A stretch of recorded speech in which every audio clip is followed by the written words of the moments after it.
In the news this week, Australia welcomes royalty. King of Bhutan and British monarchs visit the nation. We have exclusive pictures of the Bhutanese King's arrival in Perth. Sneaky visit. Peter Dutton's nuclear power sales pitch at Collie faces criticism as the argument on renewable energy continues. A woman arrested after allegedly leading police into a wild car chase, reaching almost 200 kilometres per hour. And later, Dr. Andrew Miller's comment. This is The Evening News with Ivan Loom and Maliva Thorne. Good evening. Australia is receiving a lot of royal attention this week, with both the King of Bhutan and the British King and Queen visiting.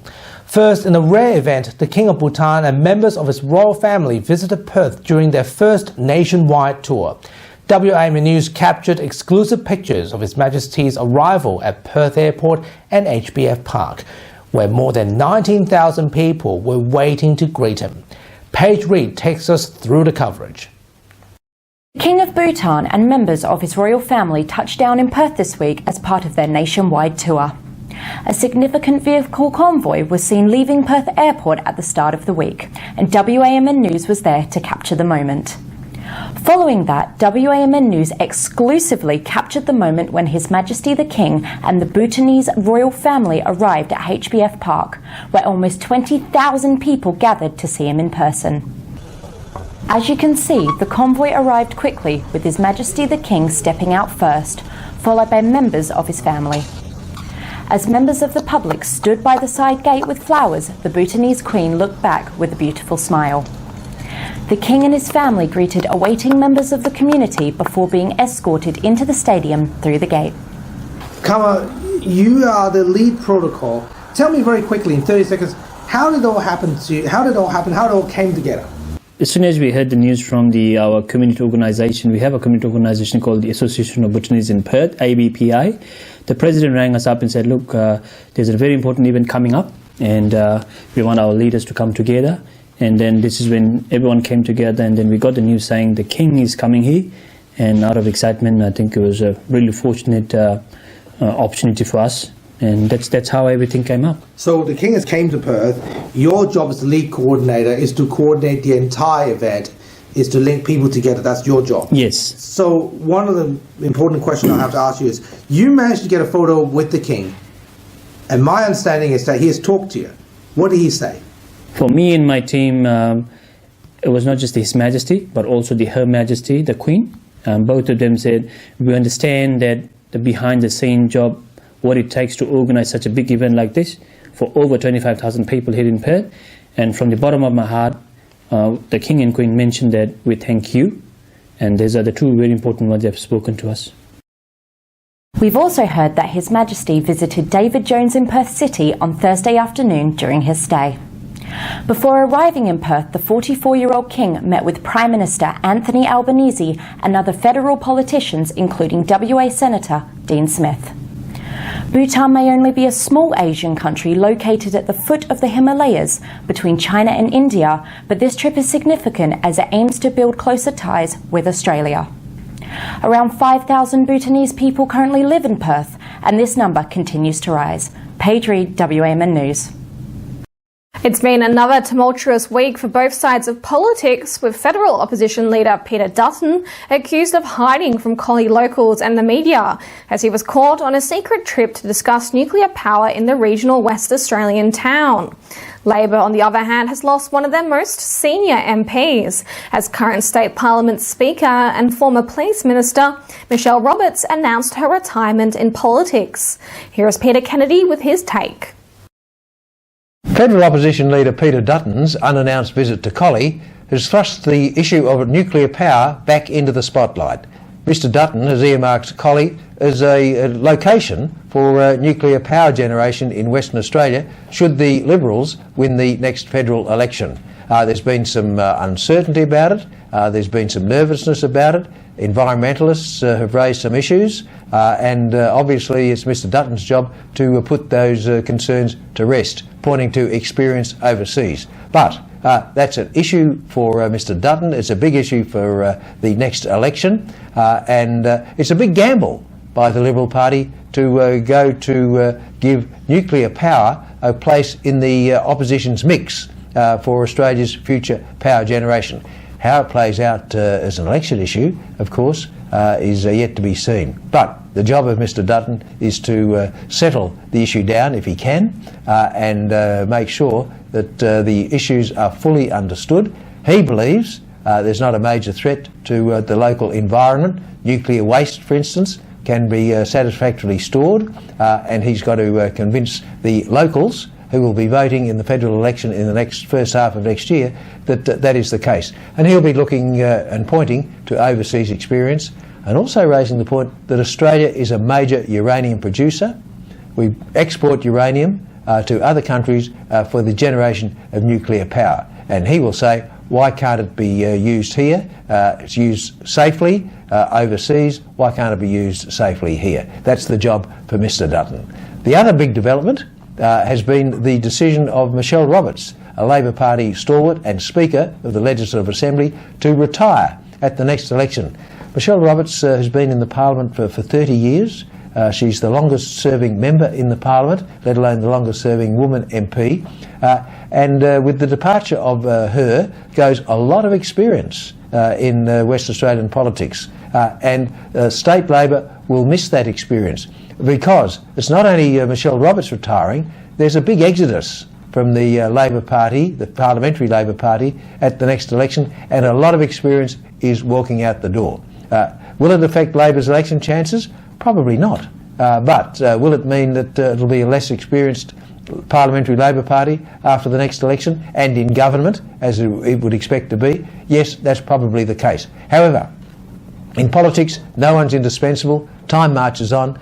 Michelle Roberts has made a significant contribution to West Australian politics over 30 years as a minister, also a member of the Labor Party National Executive for a long period of time, and the leader of the Labor Party right.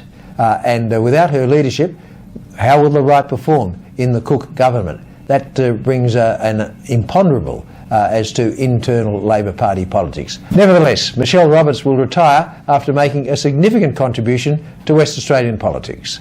Peter Kennedy, WAMN News. King Charles and Queen Camilla touched down in Australia on Friday for a 9-day trip following the Bhutanese royal visit.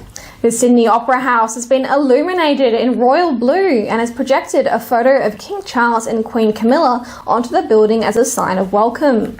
Their Majesties met with Prime Minister Anthony Albanese and his partner Jodie Hayden following the arrival. Unfortunately, the royal couple's Australian visit does not include Perth and Western Australia. Their swift reaction to federal opposition leader Peter Dutton's secret trip to discuss nuclear power in a regional Western Australia town. At a press conference this week, WA Health Minister Amberjade Sanderson said that Collie is transitioning from a coal town to a renewable powerhouse.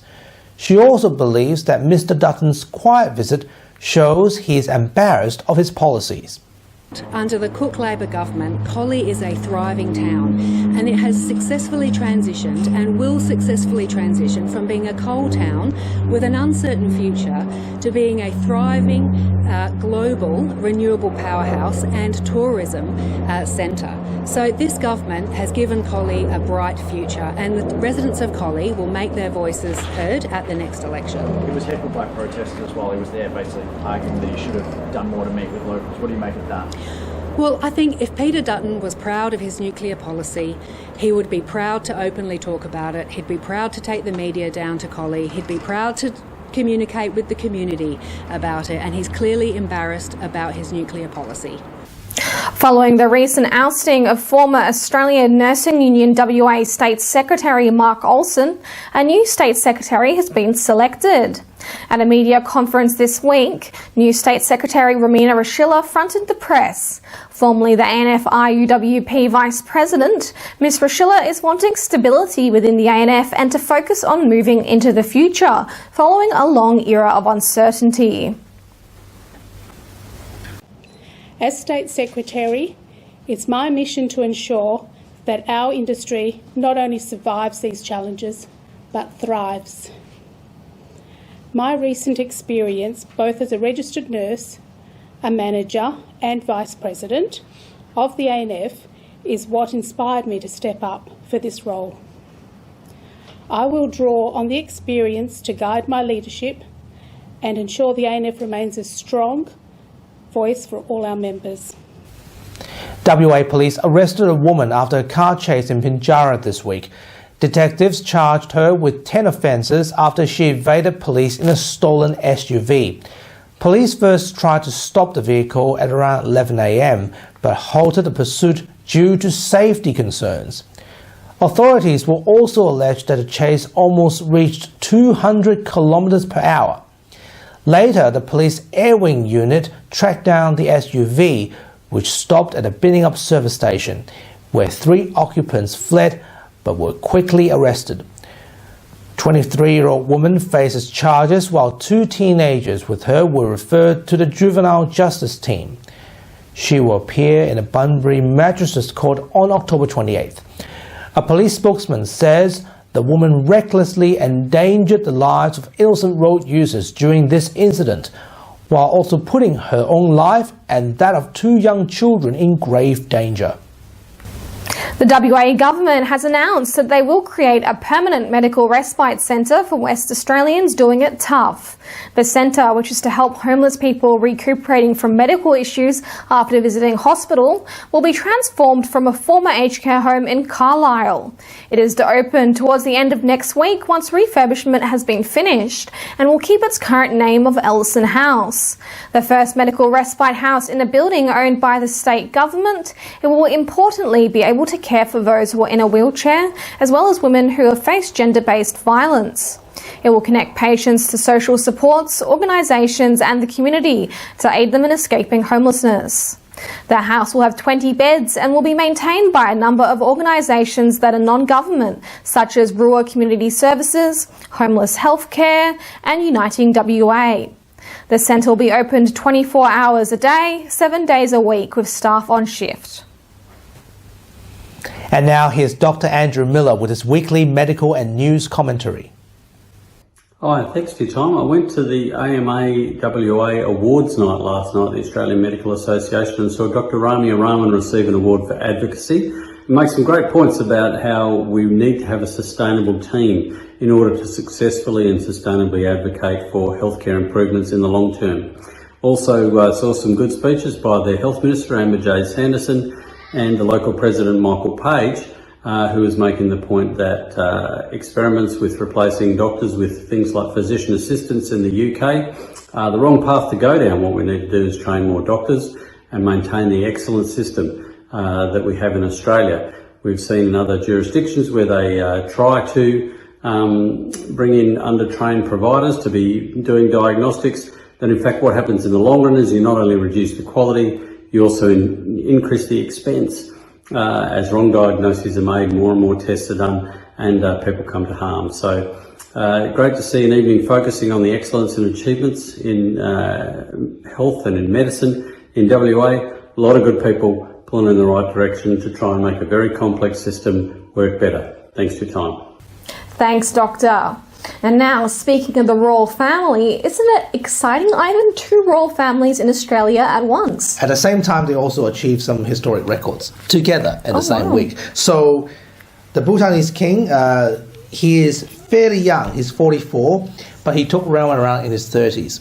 And this is his first ever visit to Australia as a king. Wow. So is King Charles and Queen Camilla as well. This is both their first visit. So 2 firsts in the same week. Pretty exciting times. And now, here's what's coming up on 6 News tonight. Thank you very much, guys. The top stories we're following here on 6 News. 4 more years, Labor cruises to victory in the ACT election, defeating the Canberra Liberals to win a 7th consecutive term in power in the capital. Independent candidate Jackie Scrooby wins the Pittwater by-election in yet another blow to the New South Wales Liberals on Sydney's northern beaches. And it's less than 1 week to go until Queensland decides, as an LNP candidate apologises for a post celebrating her German heritage next to a Hitler-like moustache. You can watch live 24/7 on the 6 News YouTube channel. For now though, guys, we'll head back to you. Thanks very much, and that's our weekly news and current affairs. We have the latest news on our website, wamnnews.com.au. Remember to subscribe to the WAMN Extra News Club so we can continue our work in the community. Full details on wamnews.com.au/news/extra. For Melly, Paige, Peter and myself, wish you good health, good night. See you next Sunday. Thanks for watching.